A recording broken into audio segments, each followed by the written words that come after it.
এদিকে বাড়িতে না থাকলে বাড়িটা হয় সাপের বাসা। মাত্র দুদিন বাড়িতে না থাকায় বাড়িঘরের এই সুপ্রভাত। সবাই কেমন আছো? আশা করি ভালো আছো, সুস্থ আছো। আজ বর নিয়ে এসেছিল শোল মাছ। আসলে অন্যান্য মাছের থেকে এই শোল মাছটা খাওয়া খুবই উপকারী, আর এটা একদমই লোকাল ছিল। এই মাছগুলো একটু পিচ্ছিল টাইপের হয়, তো আমি এতক্ষণ ঘষা মাজা করেই তারপর তোমাদের সামনে এসেছি।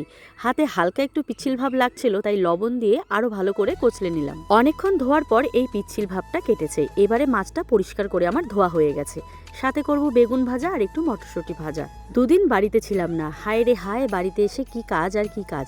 ভাবলাম আগে রান্নাটাই বসিয়ে নি। বাড়িঘরের সমস্ত কাজ এখনো কিন্তু পড়ে আছে, খাওয়ার না পেলে সবার মাথা গরম হয়ে যাবে। ভাবলাম আগে রান্নাটাই বসিয়ে নি।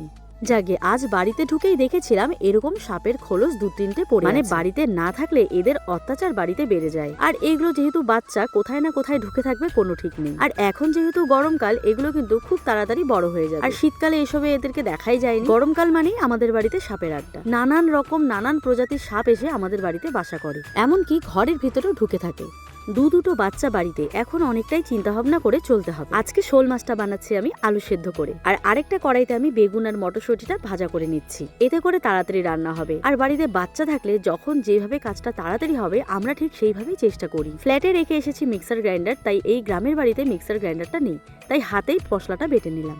আর যাই বলো না কেন, হাতে মশলা বেটে রান্না করে সেই রান্নার স্বাদ কিন্তু দ্বিগুণ হয়ে যায়। আর আজ আমি ইচ্ছে করে আলু সেদ্ধ করে মাছের ঝোলটা বানালাম। বিশ্বাস করো, মাছের ঝোলটা যা টেস্টি হয়েছে। এবারে ভাবলাম আগে ছেলেকে খেতে দিয়ে নি গরম গরম ভাত, সাথে শোল মাছের ঝোল।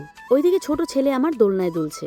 এদেরকে খাওয়া দিয়ে আমি স্নান টান করিয়ে ঘরে বসিয়ে দিয়েছি। এবারে আমি ভাবলাম চলো বাসন কটা ধুয়ে নি। এরই ফাঁকে আমিও কিন্তু খেয়ে নিয়েছি। যেহেতু বেবি এখনো ব্রেস্ট ফিড করে, তো আমার খাওয়াটা অত্যন্ত জরুরি। সমস্ত বাসন কোসন ধুয়ে শেষে এই কড়াইটা নিয়ে বসলাম। পেছনে কিন্তু কালি রয়েছে, পেছনটা আমি আর মাজবো না, আজকে সামনেটা মেজেই রেখে দেবো। এদিকে কাজ করতে করতে হয়ে যাচ্ছে সন্ধ্যে। দুদিন বাড়িতে না থাকলে বাড়িঘরের যা হাল হয় কি বলবো। কাজ করতে করতে বিকেল গড়িয়ে প্রায় সন্ধে হয়ে যায়। তবে উপায় নেই, বাড়ির বউ এই কাজগুলো না করলেও না হয়। এদিকে দেখো কুকুর কি কাণ্ড করেছে। এই বালতিতে আমি যাওয়ার আগে সমস্ত নোংরা রেখে গেছিলাম, আর মনেই ছিল না এগুলোকে ফেলতে হবে।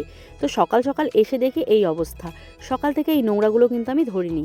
সমস্ত কাজবাজ হয়ে গেছে, তারপরে ভাবলাম এগুলোকে ফেলে আমি একবারে মাথায় শ্যাম্পু দিয়ে স্নান করব। স্নান করার আগে দেখো উঠোন বাড়ি ঘরও আমি সমস্ত পরিষ্কার করে ঝাড় দিয়ে নিলাম। গাছের পাতা পড়ে দেখো রাস্তার অবস্থা। মাত্র 2 দিন এই জায়গাটা ঝাড় পড়েনি, তারপর দেখো এই জায়গাটার অবস্থা। যাকে বাড়িঘর পরিষ্কার রাখলে দেখতেও অনেকটা ভালো লাগে আর অনেকটা শান্তি হয়। যাকে সকাল থেকে নানান ভাবে কাজগুলোকে শেষ করলাম। বাচ্চা থাকলে বাচ্চাকেও সামলাতে হয়, প্লাস সংসারটাও দেখতে হয়।